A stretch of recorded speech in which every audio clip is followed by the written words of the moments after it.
right? And it's not, right? But what you can do with information like that, I mean, that's really what messed me up as a little kid. Back to what Harvey said, Paul had to learn, how to deal with abounding, right? The slippery slope is when you're doing real good or people are praising you. That's when it's a slippery slope. Because listen, when you're busy sucking, you're still thinking you need God when you're sucking. Do you see what I'm saying? I mean, it's real easy to see when you're doing no good and nobody thinks you're doing good. I need God. But when things are going great, man, it's like, for me, it happened with the running, right? I was just running for fun. Like, it was just fun. I just ran, right? I liked it. But the moment people paid attention and started talking about it and started speaking well of me because of it, people that never noticed me before, no one knew who I was before, now everybody knows me. Now everybody's got nice things to say about me. It's like in my heart, I define myself by the running. Therefore, I'm good because of the running, right? I'm full of glory because of the running, right? I'm valuable because of the running. And next thing I knew, everything about who I was wrapped up in the running. Well, so as it went with the running is how it went with me, right? So as long as I could run real good, glory to God, I felt good. But the second I couldn't run, what do you think happened? Oops. Right, I'm a loser. Yeah. I got no value, I got no worth. I'm worthless, right? And then that's where I was left. Yeah. And so many times, man, we could be actually good at something, or I don't even want to say good at it. We can tend towards something, right? We can find an ability to do something. And before we know it, we've so identified with it that we're like righteous or unrighteous based on that thing. And it can mess you up. I mean, that almost destroyed my life, thinking that, and it was innocent, right? Who thinks it's bad for people to come and tell you how great you are, right? You don't think it's bad. You don't know. My parents didn't know. Well, we got to watch out with these people telling Greg that he's a good runner. We got to make sure that he doesn't believe that. I mean, nobody thinks that it's a problem, right? Let's bring some people up that say he isn't such a good Right. Listen, the stranger is right there, like pointing at your ability.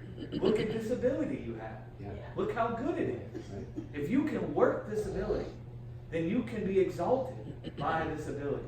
You see how innocent that sounds? Like immediately, and I wouldn't have known to put these words to it, but immediately in my heart, we're all created with the desire to be exalted unto life. Right. Eternity is in the hearts of all people. We all have this underlying thing to want to be revealed, to be full of glory and honor, to be full of goodness. Do you know why? Because it's in God's heart to reveal us that way.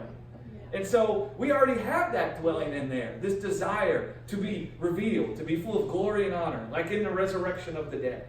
We all have that desire. And so the moment I saw this thing was special, right? It's like my heart latched onto it, that the way to be exalted unto life was through the running, Yeah. right? And it even went on to get perverted, because in my heart I always thought that I would minister the scriptures somehow. Ever since I was a little boy, I thought I'd be ministering the scriptures. I didn't know how it would look, but my identity got so wrapped up in the running that it even came to the point where I would even say I have to do the running so that could be the catapult for the ministry. The running was what it would exalt the ministry, is how twisted it was up in my thinking, right? That the running was the way to be exalted unto life. The running was the way to be justified. If I can do the running, then the ministry can take off from there. I mean, you see how ass backwards that is?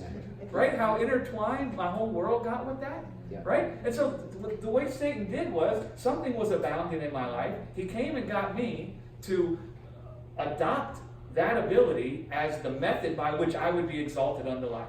The method by which I would have peace, goodness, kindness, love, by the method by which people would see me to be full of value and treat me right. This was it. And so he first got me to take a big old bite of that. And I was, yes, it's true. That's me. Well, then it didn't take very long before he, got me to do something that injured me in one of the races. Well, what do you think happened when my ability to run didn't manifest in that race because I was hurt?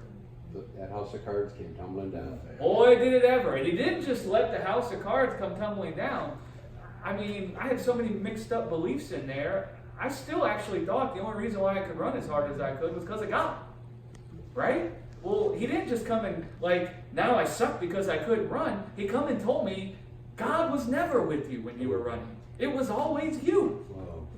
Oh, yeah. Okay, so now, not only was it just this race, but my heart thought the only reason why I could run like that was God.